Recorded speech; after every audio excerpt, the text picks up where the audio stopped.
¿Cómo están, amigos? Bienvenidos a Hablando Derecho. La semana pasada no tuvimos episodio debido a las elecciones subnacionales. Elecciones que han demostrado que el partido oficial ha perdido fuerza y ha perdido en 4 regiones. Además que está demostrando como efecto de conflictos internos una importante desestabilización interna que, bueno, seguramente va a traer más efectos y consecuencias a nivel político. Más allá de eso, estamos retomando, considerando los comentarios y los mensajes que nos han dejado sobre el último episodio, que ha sido respecto al supuesto fraude y la entrevista que tuvimos. Y muchos preguntan qué pasa con el golpe de Estado, y yo creo que es importante tocar el tema del golpe de Estado a efectos de conocer de dónde viene esta alegación de que ha habido golpe de Estado y de dónde nace esta aseveración, que no es únicamente de forma ligera que debe tomarse. Para eso es importante que conozcamos un poquito de qué es un golpe de Estado. Un golpe de Estado es una figura en la cual hay una desestabilización política, gubernamental, a consecuencia normalmente de violencia, de toma por parte de los organismos militares que generan un cambio de gobierno de forma agresiva. Pero es necesario que retomemos un poquito más atrás de dónde nace también el golpe de Estado, y nace particularmente el siglo XVII, en donde el rey utilizaba mecanismos de violencia, desestabilización para cambiar a sus autoridades, que era una especie de autogolpe para precisamente hacer este rote de funcionarios, entre comillas, a efectos de que esto le beneficie. Y más adelante, evidentemente, se va modificando esta teoría y va evolucionando, como todo va evolucionando respecto a fenómenos sociales, jurídicos, y aparece precisamente en el siglo XX una nueva teoría de Curcio Malaparte que habla de la técnica di colpo testato, que es precisamente la técnica de golpes de Estado como una acepción moderna de desestabilización para un cambio gubernamental. Y concretamente este tratado habla de la época nazi y de sus repercusiones, en las cuales se habla de instituciones militares que realizan actos violentos a fin de desestabilizar gubernamentalmente determinado estado.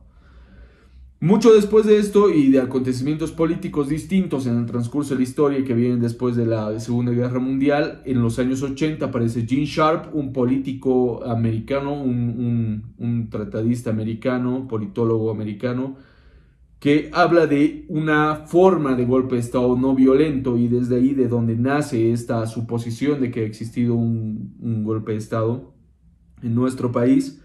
Y Gene Sharp hace un tratado en base a un análisis de lo que estaba ocurriendo en los años 80 en cotejo, además de un militar que es un investigador precisamente que realiza en la guerra de Vietnam un análisis respecto a lo que estaba ocurriendo socialmente en esta región. Y de ahí nace esta teoría de los golpes de Estado suaves, que este militar se llama Robert Harp, y hablan precisamente de el mecanismo que existe para que haya una crisis gubernamental sin violencia.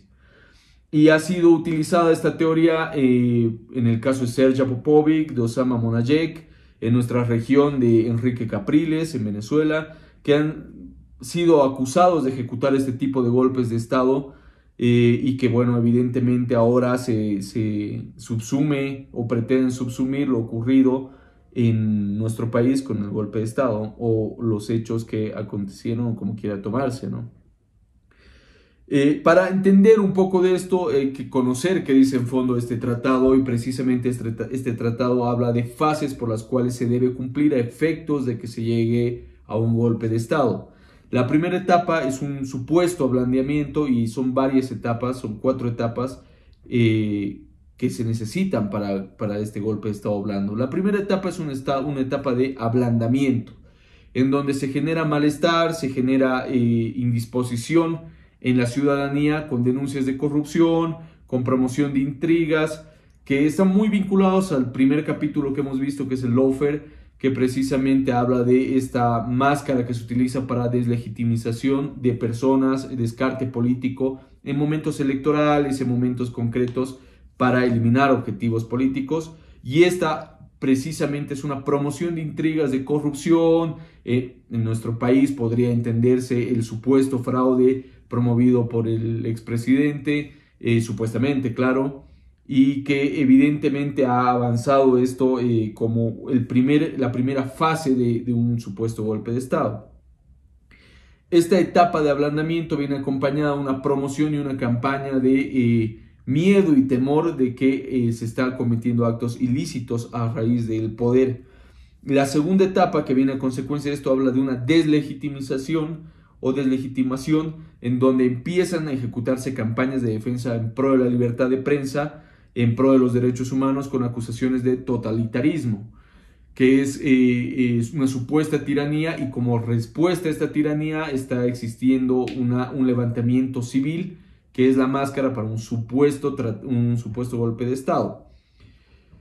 La tercera etapa de este tipo de golpes, o la teoría de los golpes de estados blandos, habla precisamente de desestabilizaciones en calle, manifestaciones ya materiales, manifestaciones hechas por la ciudadanía, en donde, por ejemplo, en el tema de Sergio Popovic, se empieza a hacer manifestaciones con cacerolazos que se repercuten luego en nuestra región, en Venezuela, luego en Chile y luego en nuestro país, que el famoso cacerolazo era una forma de protesta en donde toda la ciudadanía salía a tocar las cacerolas a determinada hora desde sus casas para generar una crisis de tensión. Esto precisamente, esta crisis, este ambiente de tensiones que supuestamente va configurando este ambiente de desestabilización. Pero más allá de eso, se van tomando repercusiones en las calles, protestas, la protesta como mecanismo, y como raíz de este mecanismo está la respuesta de las autoridades policiales, militares, que van acompañadas de actos de represión. Entonces es una serie de engranajes que van actuando de forma muy sincronizada a efectos de que se pueda generar un clima de inestabilidad, de ingobernabilidad, y que llega por consecuencia al cuarto paso, la cuarta etapa de este teorema. ¿Y cuál es el cuarto momento o la cuarta etapa? Es la guerra psicológica que empieza a haber sobre supuestos, y lo dice el tratado, no lo digo yo. El tratado dice que esta guerra psicológica va acompañada de subida de precios, prohibición de ingreso de alimentos, prohibición de o subida de la gasolina, cosas así, que va generando un clima de ingobernabilidad, y finalmente una fractura institucional que hace imposible que el gobierno continúe, y por ende una renuncia del gobierno. Evidentemente esto se promociona acompañado de posibles guerras civiles, que es algo que se ha tocado mucho en su momento en el 2019, y que evidentemente llama la atención que muchos de estos aspectos sí han ocurrido en nuestro país. Sí ha habido una indisposición por el tema del supuesto fraude, sí ha habido una movilización en calles, una protesta pacífica, sí ha habido como consecuencia de esto represión. Después de la represión ya se puso más agresiva la cosa, que terminó hasta en muertos, y luego evidentemente hay una fractura institucional. La toma de instituciones es uno de los supuestos requisitos para cumplir este tipo de teorías de golpes de estados blandos. Y la teoría del golpe de estado puntualmente dice que dentro de la segunda etapa está la toma de instituciones que ha ocurrido en nuestro país. Entonces es de ahí que nace esta crisis de ingobernabilidad, esta inestabilidad y la fractura institucional. Entonces estamos, como dijimos, hablando de una serie de factores que tienen que ir muy sincronizados, y tendría que haber una especie de conspiración para que se perfeccione este tipo de golpes, en el punto de que hay que decirlo que cualquier factor que se vaya tratando va a ser parte de este movimiento de golpe de estado blando. Entonces, en este punto, cualquier parecido con la realidad tendrá que decirse que es mera casualidad, pero que ha ocurrido. Entonces, hablamos que evidentemente hay que hilar fino para determinar si ha habido una programación de este tipo de golpes de Estado dentro de nuestro país.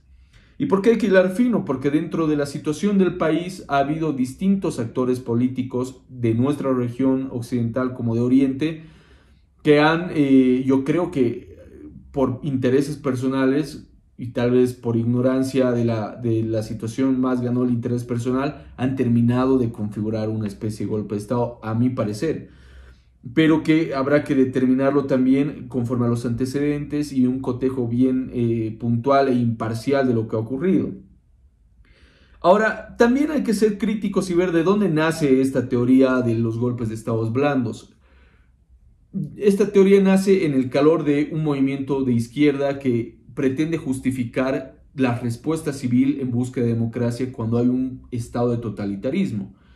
Es decir, que se busca justificar, buscan que la respuesta de la civil de las personas en búsqueda de reivindicación de derechos se vea como un golpe de Estado con esta teoría. Lo que desde mi punto de vista en realidad es la búsqueda y reivindicación como tal de una situación que estaba perdida, precisamente por un abuso o un Estado que ya se hace realmente insostenible. Pero no por eso se puede justificar la forma de actuar concreta que han tenido determinados actores dentro de nuestro país. Concretamente de una persona que yo creo que es la que terminó de dar la última estocada para que se tome como un golpe de Estado, en donde esta persona que dirigía los movimientos civiles en Oriente publicó videos conversando con las Fuerzas Armadas, con la policía, lo cual parecía una especie de confabulación y terminó de dar la cuarta etapa del golpe de Estado, ¿no? Que está en esta teoría. Pero que fueron varios factores al fin que hay que estudiarlos y hay que considerarlos de forma gradual. En nuestro país, el 2019, sí vino acompañado de denuncias de corrupción, el supuesto fraude, varios elementos que fueron generando esta inestabilidad. Que, ojo, yo no estoy diciendo que no es legítimo, no ocurrió el fraude, ya lo hemos hablado, sino más bien que sí hubo un movimiento en respuesta de un Estado que estaba cometiendo arbitrariedades varias y que puede ser tomado esto como la forma de golpe de Estado que hay, golpes de Estados blandos. Pero el juego de poder va mucho más profundo. Como dije, hay un actor principal que yo creo que es el que ha jugado más las cartas y que ha terminado de configurar este tipo de figuras. Entonces, se manejan directrices a nivel actores civiles, policiales, organizaciones de defensa que terminan de configurar esto y que parece una confabulación muy planeada, muy estructurada para desestabilizar y que manipula mucho a la gente civil en este tipo de teorías. No pretendo ingresar en el fondo de lo que ocurrió en 2019, no quiero decir si ha habido o no golpe de Estado, si ha habido o no sucesión presidencial. Probablemente la configuración del Estado, del golpe de Estado, no obedece o no a si ha habido una sucesión, porque me parece que son factores independientes y también es un factor completamente independiente el aspecto de que si ha habido fraude o no. Nada tiene que ver si ha habido un hecho de corrupción tan violento como un fraude, como que a resultado de eso, a consecuencia, mejor dicho eso, se proyecta un golpe de Estado. Yo creo que a consecuencia de un fraude podría ejecutarse un golpe de Estado por tal fuerte indisposición civil. Pero no es mi intención dar la última palabra. Yo creo que con las cartas en la mesa es importante que cada quien saque sus conclusiones. Son cosas distintas desde mi punto de vista. Entonces, los efectos que tiene un golpe de Estado evidentemente es una crisis institucional, una incertidumbre civil, una incertidumbre pública de lo que está ocurriendo y además una crisis de independencia de poderes, concretamente que ha ocurrido y de lo que siempre hablo, que en el momento de ocurridos los hechos, el poder judicial, el poder electoral, no sabe qué camisa ponerse, porque los que están ahora pretendiendo subir al gobierno, ya entra una crisis de no sé si me pongo la camisa de los que van a subir o de los que ya están por si se quedan, entonces, o por si vuelven, como ocurre o ha ocurrido. Entonces, hay una crisis de independencia, hay varios efectos económicos del golpe de Estado que son gravísimos y además una pérdida de vida humana también que ha ocurrido, que normalmente así se busque no haber violencia, termina en violencia. Entonces, en nuestra región ha habido este tipo de fenómenos. ¿Y qué pasa también en nuestra región? Y de donde también creo que nace esta teoría de golpes blandos para justificar la reacción que tiene el pueblo cuando hay un estado de totalitarismo. Y es que durante los últimos 20 años los gobiernos de izquierda han estado muy bien posicionados, ya sea con idas o venidas, y esto ha generado que se haga este tipo de teorías para justificar el hecho de que si hay un estado de totalitarismo y una reacción del pueblo, sería casi un golpe de estado. Esto a ojos de una comunidad internacional, que donde es el principal efecto contraproducente que se tiene cuando existe un golpe de estado. Entonces, con estos datos es importante sentarse, evaluar la situación, evaluar las cartas que están sobre la mesa y ver también la influencia que han tenido los acontecimientos de nuestro país. No tengo una opinión propia respecto a si ha habido golpe de estado. Yo creo que desafortunadamente ciertos sujetos políticos lo han terminado de configurar, pero es un criterio que debe ser evaluado desde un punto de vista imparcial, y digo esto independientemente de si hubo fraude o no, pero que tiene que estudiarse desde un punto jurídico imparcial, desde un punto político imparcial, desde un punto social imparcial, para conocer las aristas que han ocurrido. Yo creo que muchas personas mezclan las tres figuras. Ha habido fraude y ha habido sucesión legítima, ha habido golpe de estado, y hasta algunos dirán, si ha habido golpe de estado no hay sucesión legítima. Yo creo que el golpe de estado se perfecciona en determinado momento, la sucesión legítima en posterior, sea legítima o no sea legítima, y el fraude es un tema totalmente independiente. Pero hay que evaluarlo. Hay que pensarlo, hay que pensar con cabeza fría. Como dijimos, en la anterior semana no tuvimos programa, y vamos a hablar mañana de un caso en concreto que está ocurriendo con un funcionario público que es el exministro rural, que aparentemente ha recibido $20,000 como un soborno por tierras, y que es importante tocar para conocer cuál es la responsabilidad penal que tienen los funcionarios públicos. En el caso en concreto, hay muchas cosas que llaman la atención respecto a los delitos que se le han imputado al funcionario. Va a estar buenísimo el programa, va a estar el doctor Ramiro Uriarte, que es un colega muy querido por mi persona, un tipo muy preparado y una persona muy capaz de hablar este tipo de temas. Pues ha de estar en una posición de defensa de varios funcionarios públicos, así que los invito a conectarse mañana, a estar atentos al programa. Y concluimos con la conclusión de este programa es que la teoría está, de ahí nace la aseveración de que había un golpe de Estado. Hay que distinguir los momentos desde mi punto de vista de lo ocurrido en 2019, y hay que también ser imparcial y no llevarse el calor de determinada color, de determinado partido político para justificar lo injustificable, ¿no? Entonces, con esta base, yo creo que es a pensar un poquito y hilar un poquito más fino. Suscríbanse en el programa, compártanlo, síganos en nuestras redes. Ha sido un placer volver a retomar el episodio de hoy. Mañana volvemos a retomar igual. Y nada, mi nombre es Juan Carlos Camacho. Gracias por escucharme, gracias por ver el episodio. Nos vemos en el próximo programa. Chao.